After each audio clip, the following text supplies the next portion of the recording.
ओम शांति। हम सभी बाबा के खुश नसीब खुशनुमा बच्चे। अब हमारा नया युग आया कि आया। ये पुराना युग बीत चुका और नए युग की तैयारी बाबा ने हम सब से कराई है। अब सिर्फ थोड़ा सा समय जिसमें बाबा कहते हैं, बच्चे तुम अपनी चलन और चेहरे से बाबा को प्रत्यक्ष कर दो। बस बाबा प्रत्यक्ष हो, जय जयकार का नारा लगे और प्रत्यक्षता होते ही परिवर्तन हो जाएगा। आप सब जानते हो, बाबा ने अंतिम समय के 3 दृश्य सुनाए हैं। एक, बाबा की प्रत्यक्षता होगी, जय जयकार होगा, साथ साथ जो आत्माएं अलबेली रही हैं, पुरुषार्थहीन रही हैं, किसी भी कारण से बाबा की आज्ञाओं का पालन नहीं कर पाई हैं, तो पश्चाताप करेंगे। एक और बाबा कहते हैं, तुम बच्चे घुंघरू पहन करके डांस करोगे खुशी में। दूसरी ओर लोग अंत समय में खून के आंसू भी बहाएंगे कि इस धरा पर भगवान आया, उसने अपने बच्चों को इतना सब कुछ दिया और मुझे भी पता चला था, लेकिन मैं अलबेला रह गया। तो उनका पश्चाताप का दृश्य होगा। लेकिन पश्चाताप की सीन भी बाबा को सहन नहीं हो सकती। रहम दिल बाबा है, परिवर्तन कर देगा, विनाश हो जाएगा। इसलिए वो प्रत्यक्षता की घड़ियां अभी हम सब इंतजार कर रहे हैं। बाबा ने इसकी प्लानिंग दी हुई है। क्या हम सब करें जो हमारा बाबा प्रत्यक्ष हो जाए। एक बार बाबा ने कहा था कि तुम बच्चे जो भी सेवाएं कर रहे हो, तन मन धन समय सब कुछ लगा रहे हो, उसके पीछे लक्ष्य क्या है? बाबा प्रत्यक्ष हो जाए। लेकिन प्रत्यक्ष नहीं हो रहा है। कहता है, बच्चे ये तो तुम सब अपने को बिजी रखने के लिए अच्छा कर रहे हो, बिजी रहो, लेकिन मैं प्रत्यक्ष तभी होऊंगा जब तुम बच्चों के चलन और चेहरे से बाबा दिखाई देगा। एक एक ब्राह्मण बच्चों के चलन में बाबा दिखाई देने लगेगा। तुम गुप्त हो जाओगे और बाबा दिखाई देगा, तो बाबा प्रत्यक्ष होगा। अभी विचार करना इस बात पर। लोग मुझे देख रहे हैं, लेकिन मैं न दिखाई दूं और मेरे द्वारा बाबा दिखाई दे। कितना गहरा पुरुषार्थ करने की जरूरत है। क्या हम ऐसा पुरुषार्थ करें जो हम सब की ऐसी खुशनुमा जीवन हो, ऐसा चेहरा हो मुस्कुराता हुआ खुशी का, जो लोगों को लगे इनको क्या मिला है, इनको कौन मिला है, प्राप्तियां हमारे चेहरे से झलकने लगे। तो हम सब संगम युग पर 4 प्राप्तियों से संपन्न बने हैं। सबसे बड़ा भाग्य जो हम सबको डायरेक्ट प्रभु की पालना मिल रही है। बहुत बड़ी भाग्यवान आत्माएं हैं हम सभी,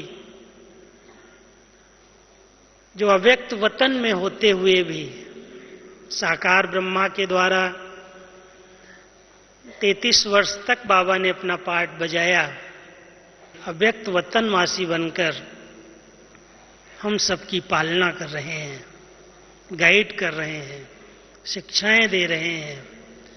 और जब साकार में आते हैं तो साकार की भाषणा देते हैं, लेकिन जब वतन में रहते हैं तो वतन से हम बच्चों की सकाश द्वारा पालना करते हैं। तो एक तो हम सबका भाग्य। दूसरा, वर्षा कितना ऊंचा। हम किसके वारिस हैं? स्वयं भगवान ने अपनी सब प्रॉपर्टी का अधिकारी हम सब बच्चों को बनाया है। अगर हमारा बाबा सर्वशक्तियों में सागर है, गुणों में सागर है, सर्वशक्तिमान है, हम बच्चों को कहता है तुम मेरे वारिस बच्चे मास्टर हो, हम सब उसके वर्षे के अधिकारी हैं। पढ़ाई भी कितनी ऊंची दे रहा है, जो हम सबको सारे सृष्टि चक्र के आदि मध्य अंत का ज्ञान, तीनों लोकों का ज्ञान, आत्मा के पूरे पूरे पुनर्जन्मों का ज्ञान, कर्मों की गहन गति, कर्म अकर्म और विकर्म का गुहे राज, संकल्प विकल्प निर्संकल्प अवस्थाएं, कितनी ऊंची पढ़ाई जो आज तक किसी ने भी नहीं पढ़ाई, वो स्वयं बाबा सुप्रीम शिक्षक बन करके हम सबको पढ़ा रहे हैं। ये बहुत बड़ा भाग्य है जो भगवान की पढ़ाई हम सब इन कानों से सुनते हैं और रोज ही सुनते हैं, एक दिन भी मिस नहीं करते, मुरली के माध्यम से। और फिर संगम युग पर पद कितना ऊंचा, भविष्य पद के इंतजार की बजाय एक एक ब्राह्मण आत्मा को बाबा ने स्वराज्य अधिकारी बनाया है। बेफिक्र बादशाह, बेगमपुर की बादशाही दी है, ये हमारा पद निश्चित कर दिया। तो जो सर्व प्राप्तियों से संपन्न ब्राह्मण आत्माएं हैं, उनकी चेहरे की निशानी क्या होगी? जब प्राप्तियां कम होती हैं, कोई कमी होती है, तो चेहरा कैसा होता है? और जिसके पास सब कुछ प्राप्तियां हों, सब कुछ मिला हुआ हो, विचार करो उसका चेहरा कैसा होगा। बाबा हम सबको बताते हैं, जो साहूकार घर के होते हैं, जो रॉयल घराने के बच्चे होते हैं, उनके चेहरे से, उनके बैठने से, उनके चलने से दिखाई देता है कोई बड़े घराने का है, ये कोई अच्छे घराने का है। उनकी एक्शन ही बताती है, उनकी एक्टिविटी बताती है कि बहुत अच्छी पालना में पला हुआ है। कभी कहीं आंख नहीं डूबती, कभी हाथ नहीं फैलाता, कभी छोटी छोटी बातों के पीछे जिद नहीं करता, तो कहते हैं बहुत रॉयल घर का है। हम सब किस घराने की आत्माएं हैं? क्या नशा है? थोड़ा सा विचार करके हम देखें। एक और हम सब ईश्वरीय संतान हैं, डायरेक्ट हम सबको परमात्मा ने अपनी संबंध में लाया है, इसलिए एक ईश्वरीय नशा और दूसरा देवताई नशा, नारायणी नशा। क्योंकि हम सब ही, अभी थोड़े दिन पहले एक मुरली आपने सुना होगा जिसमें बाबा ने कहा है कि आप मेरे सब बचे छिपे हुए गुप्त देवताएं बैठे हो। ये किसकी सभा है? ब्राह्मणों की सभा तो है ही, लेकिन ये गुप्त देवताएं जिनकी आज इतनी आराधना, जितनी पूजा, हर आत्मा जिनके आगे अपनी मनोकामनाएं लेकर के जाती है, जिनकी जड़ मंदिरों के अंदर, जड़ मूर्तियों के आगे लंबी लंबी लाइनें लगती हैं, वही पूज्य आत्माएं, वही देव आत्माएं, उनकी ये सभा है। आप सब विचार करके देखना, बाबा हम बच्चों को किन नजरों से देखते हैं? क्या है बाबा की नजरें हमारे में? क्या वही ईश्वरीय नशा, वही देवताई नशा जो हमारी चलन और चेहरे से दिखाई दे? कई बार ऐसे लगता है कि हम पढ़ाई बड़ी ऊंची पढ़ रहे हैं, लेकिन चलन में वो लक्षण नहीं दिखाई देते। कैसे रहते, कैसे खाते, कैसे बोलते, कैसी भाषा का प्रयोग करते, तो बाबा हमारा ध्यान खिंचवाता, बच्चे तुम किस घराने के हो, तुम हो कौन और क्या कर क्या रहे हो? इसलिए किस चलन से बाबा प्रत्यक्ष होगा, कैसे बाबा हम सबके चेहरे से दिखाई देगा? मैंपन समाप्त हो जाए, बाबा दिखाई देने लगे चेहरे से। अब इसके लिए हमें डीप पुरुषार्थ करने की जरूरत है। तो मैं आपको कुछ बातें जो चलन से प्रैक्टिकल दिखाई दें, ध्यान रखने की। एक तो बाबा कहते हैं, तुम मेरे बच्चे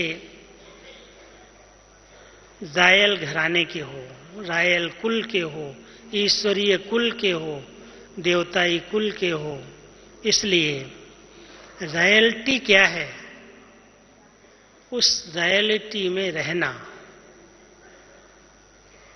आप सबने बाबा की मुरलियों में रॉयल्टी शब्द की परिभाषा सुनी होगी कि रॉयल्टी है ही रियलिटी, माना जो रियल हूं, जो मैं आत्मा सत्य स्वरूप हूं, अपने आत्मिक स्थिति में रहना, अपने स्वस्वरूप में स्थित रहना, ये सबसे बड़ी रॉयल्टी है।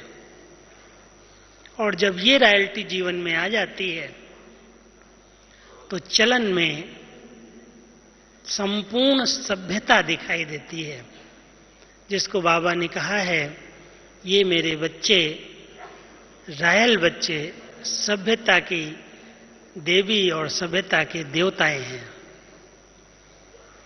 जो सत्यता को धारण करते हैं, अपनाते हैं, वो सभ्य बन जाते हैं। उनका बोलना, उनकी दृष्टि, उनका चलना, उनका खाना, उनका व्यवहारिक जीवन बहुत रॉयल दिखाई देता है। तो देवता बनने वाली आत्माएं, जब हम सबका लक्ष्य है कि हम सब मनुष्य से देवता बनने का पुरुषार्थ कर रहे हैं, हमारे इस ईश्वरीय विश्वविद्यालय की एम ऑब्जेक्ट ही है मनुष्य से देवता बनना, तो वो देवताई लक्षण, देवताई चलन। मैं आपको एक बात सुनाऊं, जब मैं शुरू में आया था, उस समय संदेशियों के माध्यम से ट्रांस का पार्ट चलता था, और उस ट्रांस के पार्ट में 2 संदेशियों को, दीदी और दादी हमारी मुख्य थी उस समय बाबा के अव्यक्त होने के बाद, तो 2 संदेशियों को हाल में भोग लगाने के लिए बिठाया गया। एक शील दादी थी और एक संतरी दादी थी। अभी तो दोनों अव्यक्त हो गई। बाबा के समय की ये दोनों बहुत फेवरेट संदेशियां थीं, शील दादी और संतरी दादी। ये जो आदि रत्नों की बुक छपी है, उसमें आप पढ़ सकते हो उनके संदेश के पार्ट कैसे चलते थे।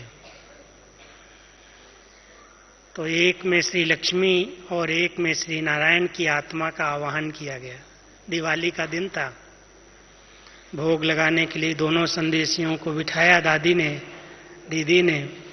दोनों ट्रांस में गई और एक में श्री लक्ष्मी की आत्मा और एक में श्री नारायण की आत्मा की प्रवेशता हुई। इसलिए सुना रहा हूं कि देवताओं की चलन कैसी होगी, उनका मिलना, उनकी दृष्टि, उनका खान पान इतना रॉयल, ऐसे चलते थे, ऐसे दृष्टि देते थे, ऐसे मुस्कुराते थे, हाथ मिलाया तो ऐसे एक दूसरे से ऐसे प्यार से, तो ऐसे लगता था कि देवताओं की सभा लग गई है। उसी ड्रेस में उनको सजा दिया गया, श्रृंगार दिया गया, ताज पहना दिया गया, और बहुत अच्छा दृश्य था। करीब आधा घंटे के लगभग वो पार्ट बहुत रॉयल्टी से चला। तो वो दृश्य देखने के बाद दादियां हम सबको ये क्यों दिखाती थी, कहलाती थी कि तुम्हारा चलना फिरना, भोजन करना, बात करना ऐसा रॉयल होना चाहिए। ऐसे नहीं जो आया बोल दिया, जब आया खा लिया, जब आया कर लिया, नहीं, बहुत रॉयल्टी से, चलन से दिखाई दे कि ये रॉयल देवता बनने वाली आत्माएं हैं, ये ईश्वर के बच्चे हैं।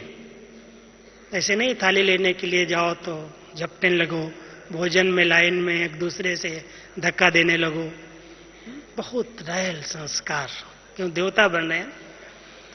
तो वो दृश्य मुझे याद आया कि अगर हम सबके चलन से ऐसे रायल संस्कार दिखाई दें, बाबा मुझे क्या बनाना चाहता है, और वो पर्सनैलिटी जीवन में आ जाए, नैनों में भी वो रूहानियत, वही मुस्कान, वही चेहरे की चमक, वही मीठे बोल, जो बाबा को प्रत्यक्ष करें, दिखाई दे, तो एक रॉयल्टी है, दूसरी प्योरिटी की पर्सनैलिटी है। बहुत ऐसी पर्सनैलिटी है जैसे आज के लोग दुनिया में पर्सनैलिटी पर, उनके व्यक्तित्व पर बहुत प्रभावित होते हैं। हमें कोई ड्रेस की या शरीर की पर्सनैलिटी बनाने की बात बाबा ने नहीं की है, लेकिन हमारी अंदर की आंतरिक स्थिति चेहरे से दिखाई दे। जो अंदर होता है वो बाहर दिखाई देता है। जैसी हमारी मनसा होती है वैसा हमारे चेहरे पर आता है। जैसी हमारी वृत्तियां होती हैं वैसा वायुमंडल बनता है। इसलिए अगर बहुत सरल, बहुत पवित्र, स्वच्छ वृत्तियां हैं, निर्मल हैं, कोई की अवगुण उसमें नोट नहीं है, कोई की कमियां उसके अंदर नहीं भरी हुई हैं, आप समझ सकते हो उसके कितने शुद्ध वाइब्रेशन होंगे, उस वृत्तियों से कैसे आत्मा अपनी तरफ खींचती है। जीवन के अंदर अगर ऐसी रियलिटी, ऐसी प्योरिटी आ गई तो बाबा दिखाई देने लगेगा।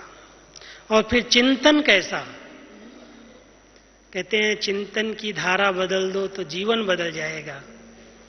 हमारा चिंतन किस प्रकार का है, और उस चिंतन के अंदर अब बाबा चाहता है कि ये जो मैं और मेरापन है ये समाप्त हो जाए। मैंने किया है, मैं करता हूं, ये जो सेवा में स्वाभिमान आते आते अभिमान का रूप दिखाई देता है, सेवा से अभिमान का रूप समाप्त हो जाए। निर्माण के कार्य में लगी हुई आत्माएं निर्माण चित्त बन जाएं, बाबा प्रत्यक्ष हो जाएगा। अगर निर्माण का कार्य करने वाले को अभिमान आ गया, मैंने किया, मैं करता हूं, मेरे सिवाय कोई नहीं करेगा, तो प्रत्यक्षता नहीं होगी, चाहे जितनी सेवाएं हम कर लें। इसलिए बाबा हम सबकी निर्माणता पर ध्यान खिंचवाता है कि निर्माण का कार्य करने वाले तुम्हारे चिंतन से भी मैं समाप्त हो जाए। इतने सकारात्मक चिंतन कि बाबा कराने वाला है। जो कुछ करा लिया बाबा ने करा लिया। अगर किसी को बाबा को भविष्य फल नहीं देना है, इसी समय किया और उसी समय रिटर्न देना है, कोई चाहते हैं ऐसी आत्माएं हैं, इसी समय किया और इसी समय चाहिए, तो उसको थोड़े समय के लिए मान, शान, महिमा, पोजीशन, पोस्ट सब मिल जाता है, लेकिन भविष्य नहीं बनता। इसलिए बाबा हम सबके चिंतन में ये कहता है, बच्चे इतना निस्वार्थ चिंतन, निरहंकारीपन का चिंतन, निर्दोष चिंतन, कोई का दोष नहीं है। जब ऐसा सकारात्मक चिंतन हो जाएगा तब ये चलन, ये चेहरा बाबा को दिखाएगा। चौथी बात है व्यवहारिक जीवन में, क्योंकि कई बार दिल, दिमाग और बोल, दिल में कुछ होता है, दिमाग में कुछ चलता है और बोल कुछ निकलता है। तीनों की समानता नहीं है तो चेहरा कैसा होगा। मुख में राम बगल में छुरी, वो कहते हैं कहावत में। अगर तीनों की समानता नहीं है, जो कुछ हमारी भावनाओं में है, दिल के अंदर है, वही हमारे चिंतन में और वही हमारे व्यवहार में दिखाई दे। जब व्यवहारिक जीवन में वो आ जाएगा, वो मूल्य आ जाएंगे, वो सरलता आ जाएगी, वो नम्रता आ जाएगी, वो सबके प्रति स्नेह भावना आ जाएगी, सब अपने दिखाई देने लगेंगे। जब अपनत्व आएगा कि सब परिवार मेरा परिवार है, ये सेवा इसने की या मैंने की, उसमें ईर्ष्या और भेंट करने की बजाय यदि बेहद की भावना आ जाएगी तो व्यवहार बहुत नम्रचित्त हो जाएगा। और जब नम्रचित्त व्यवहार हो जाएगा, एक दूसरे को हम इतने सम्मानजनक बोल से और व्यवहार से मिलेंगे, आपस में बात करेंगे तो नेचुरल है हमारी संगठन की एकता बाबा को प्रत्यक्ष करेगी। इसलिए हमारे व्यवहारिक जीवन बाबा चाहता है ये मेरा इतना बड़ा परिवार विश्व के ग्लोब पर लोग देखें। कल भी बाबा की मुरली में था, किसी को चलो 100 का परिवार, 200 का परिवार, 300 का परिवार होगा, इतना बड़ा परिवार किसी का भी नहीं हो सकता है। ये लाखों का परिवार एक है, ऐसी भासना लोगों को आने लगे, एक मत वाले, एक संस्कार वाले, दिव्य संस्कार, दिव्यता संपन्न है। तो जब ऐसा व्यवहारिक जीवन हो तब प्रत्यक्षता हो। तो चिंतन की चेकिंग चाहिए, व्यवहार की चेकिंग चाहिए, अपनी रॉयल्टी की चेकिंग चाहिए और अपनी पर्सनैलिटी की चेकिंग चाहिए। इसके साथ साथ हमारे अंदर की जो भावनाएं हैं वो कितना आत्मा गुण मूर्त है, जिसको बाबा कहते हैं गुणग्राही है, हर स्थान से गुण लेता है। बाबा ने हम सबको कहा है कि जो कुछ करते हो, संकल्प चलते हैं, बोलते हो, करते हो, खाते हो, सेवा करते हो, पहले बाबा से टैली करो, मिलाओ। ये बाबा ने किया, ये बाबा करता, ऐसा बाबा कह सकता, ऐसा बोल सकता, मिलाओ उससे। कैसे मिलाएं? कई ब्राह्मण आत्माएं कह देती हैं हमने तो बाबा को देखा ही नहीं, कैसे मिलाएं?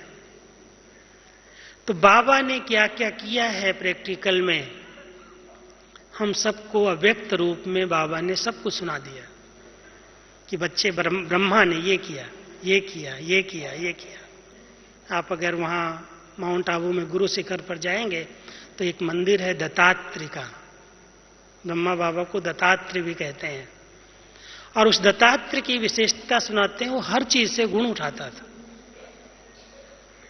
किसी भी पशु पक्षी से भी गुण उठा करके अपने में धारण करता था। तो हम सबको भी बाबा कहता है तुम ऐसे गुणग्राही बनो। आपने मुरलियों में देखा होगा कि बाबा ने हर पंछी से, हर जानवर से कोई न कोई गुण उठा करके, उसकी कोई न कोई एक कोटेशन लेकर के बच्चों को बहुत अच्छी शिक्षाएं दी हैं।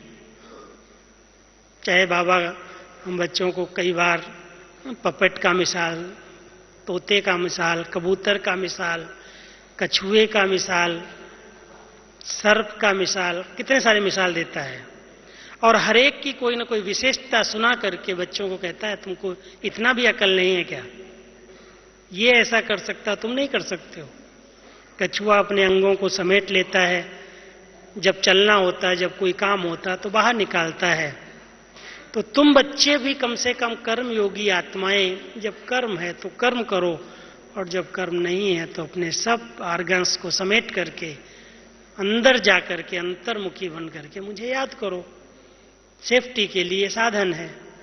तो जितने भी पशु पक्षियों का मिसाल देता है, कई ऐसे मिसाल भी हैं जिनको मिसाल देके कहता देखो बच्चे, भेड़ के आगे बीन बजाओ, भैंस के आगे बीन बजाओ, कितने भी हार्न बजाओ सुनती नहीं है। कई मेरे बच्चे ऐसे हैं, बाबा कितना समय का हार्न बजाता है, जागते ही नहीं है, समझते ही नहीं क्या होने वाला है। तो ऐसे नहीं बनना। तो ऐसे ऐसे मिसाल दे करके, गऊ का भी मिसाल देता है, कितनी सीधी है, कितनी भोली है, सच्ची है, ये गऊओं की सभा, गऊ पाले बाबा। तो हर पशु पक्षी से, हर कीड़े मकोड़े से भी बाबा ने कोई न कोई एक विशेषता लेकर के हम सबको विशेष आत्मा बनने की प्रेरणा दी है। हम सभी भी जिस संगठन में रहते हैं, एक बार हमने कहा, हमारा एक छोटा सा संगठन था, हमने कहा अगर 5 लोग एक साथ हम रहते हैं तो 5 लोगों की हर एक की अपनी विशेषताएं हैं। हम केवल उनसे 5-5 विशेषताएं एक एक की नोट करें अपने पास, क्योंकि अगर हमारा एक देखने का नजरिया विशेषताओं पर हमारा ध्यान जाता है कि ये इसकी विशेषता है, तो कोई ना कोई कमी भी उसकी अगर अंदर होती है तो विशेषता देखने से वो कमी दब जाती है, छिप जाती है। इसलिए हम सबको बाबा ने गुणग्राही दृष्टि दी है। तो हम सब ब्राह्मण परिवार में एक दूसरे के क्या गुण हैं, क्या उनकी विशेषताएं हैं और किस तरह से बाबा ने हर एक बच्चे की विशेषता से अपनी स्थापना का कार्य कराया है, कितने भी उसमें कमियां हों। एक बार बाबा ने कहा, अगर किसी बच्चे में 36 गुणों में से 35 अवगुण हैं, केवल एक ही गुण है, तो भी मैं उस गुण को देख करके उस बच्चे को गुणवान बना देता हूं। बाबा की नजर हमारे अवगुणों पर जाती तो कभी भी हम आगे नहीं बढ़ सकते।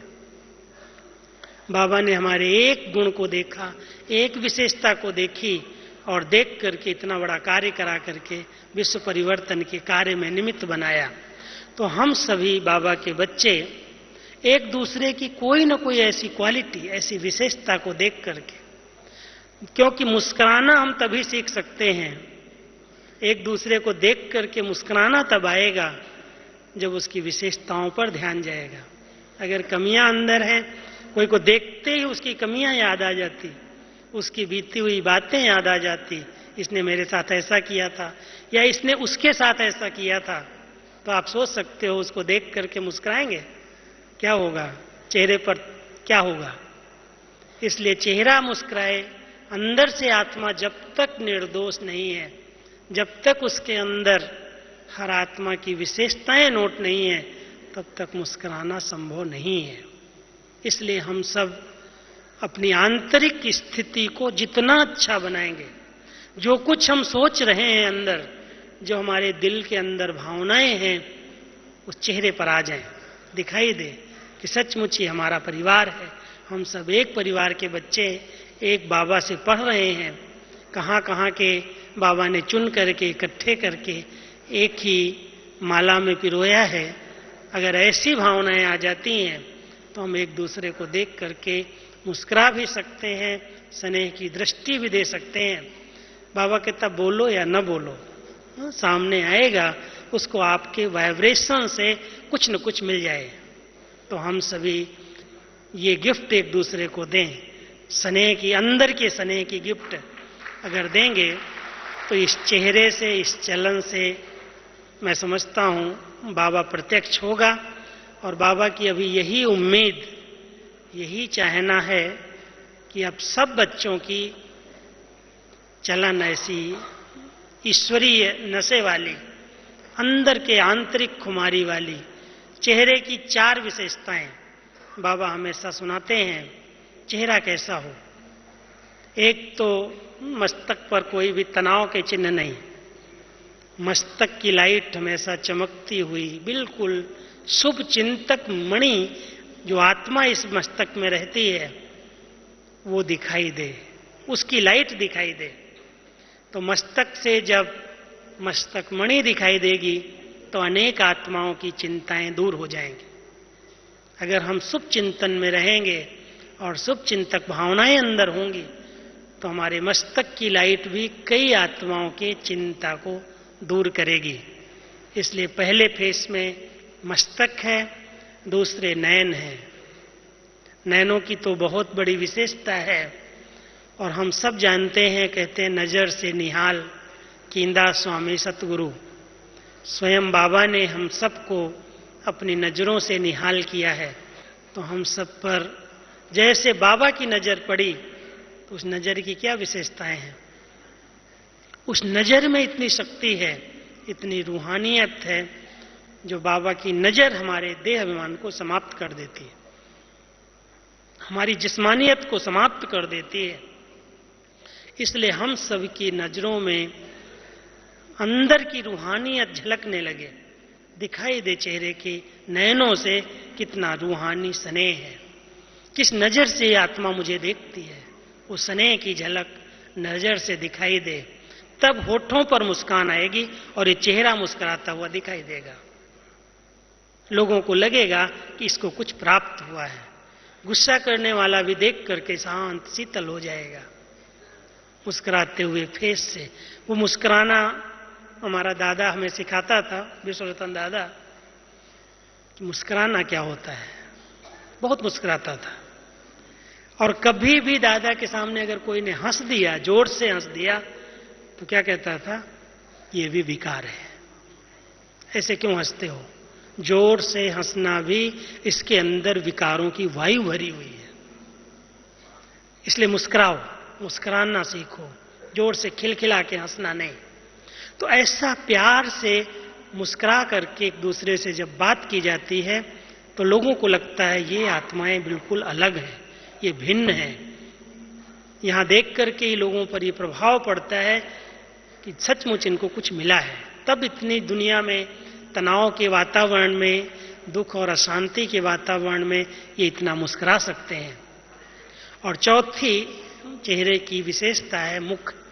मुख से क्या निकलता है, कितना निकलता है। अगर इस मुख से सम्मान और सम्मानजनक बोल निकलते हैं, बहुत मीठे और कम बोल निकलते हैं, बहुत धैर्यता से कोई बोल करके बात करता है, तो उसका बहुत अच्छा प्रभाव पड़ता है। इसलिए पहले सोचना फिर बोलना, ऐसे नहीं जो आया बोल दिया, जैसा आया बोल दिया। कई बार वो बोल बहुत नुकसान कर देते हैं। इसलिए जिसका अपने आंतरिक स्थिति पर ध्यान है, उसके बोल भी बहुत गिने चुने अमूल्य हो जाते हैं। तो ये चलन और चेहरे की विशेषताएं बाबा को प्रत्यक्ष करेंगी। इसलिए बाबा कहता है, एक है मनसा सेवा, दूसरी है वाचा सेवा, और तीसरी है चलन और चेहरे द्वारा सेवा, अपनी कर्मणा द्वारा सेवा। जो कुछ हम कर्म कर रहे हैं, उन कर्मों से अनेक आत्माओं को प्रेरणा प्राप्त हो। हमारे कर्मों से लोग सीखें कि कर्मों से हम गुणों का दान दे सकते हैं, गुणवान बना सकते हैं।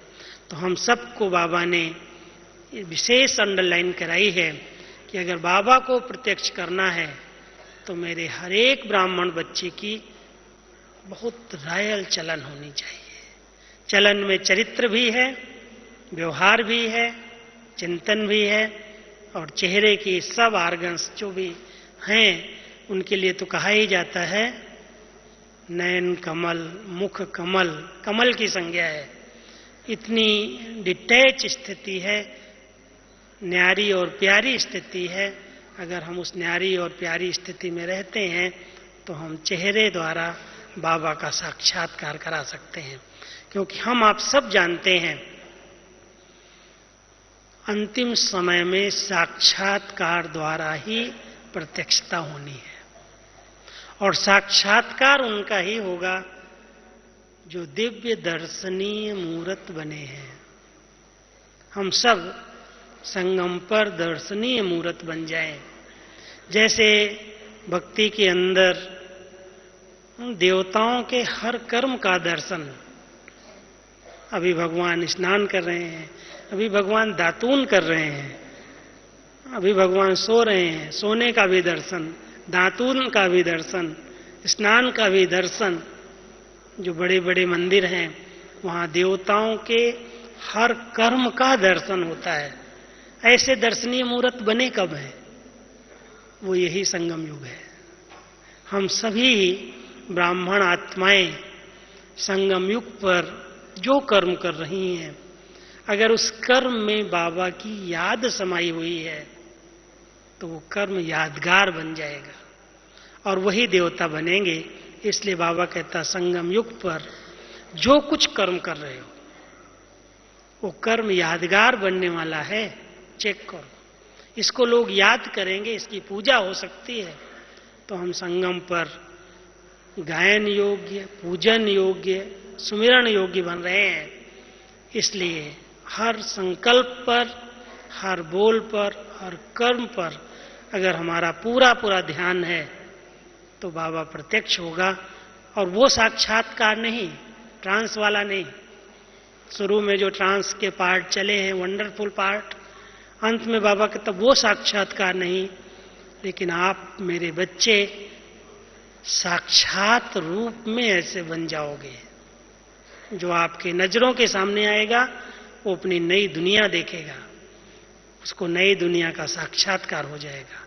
तो ऐसे दिव्य मूर्ति बनने का अभी समय है। हम सब अपनी दिव्य चलन से सरल स्वभाव से, नम्रचित नेचर से सब मूल्यों को जीवन में अपना करके बाबा को प्रत्यक्ष कर सकते हैं। जितना जिसके जीवन में दैवी गुण आ गए हैं वो बाबा को सहज रीति से प्रत्यक्ष कर सकता है। चेहरा और चलन बताए कि इनको सचमुच भगवान मिला है, सचमुच वही पढ़ा रहा है, वही खिला रहा है। इतने निश्चिंत हैं, इतने बेफिक्र हैं, इतनी समस्याओं का सामना करते हुए भी इनके चेहरे पर कोई भी सिलवट, कोई भी तनाव नहीं है। जब ऐसी जीवन होगी तो बाबा हम सब से प्रत्यक्ष हो जाएगा। ओम शांति।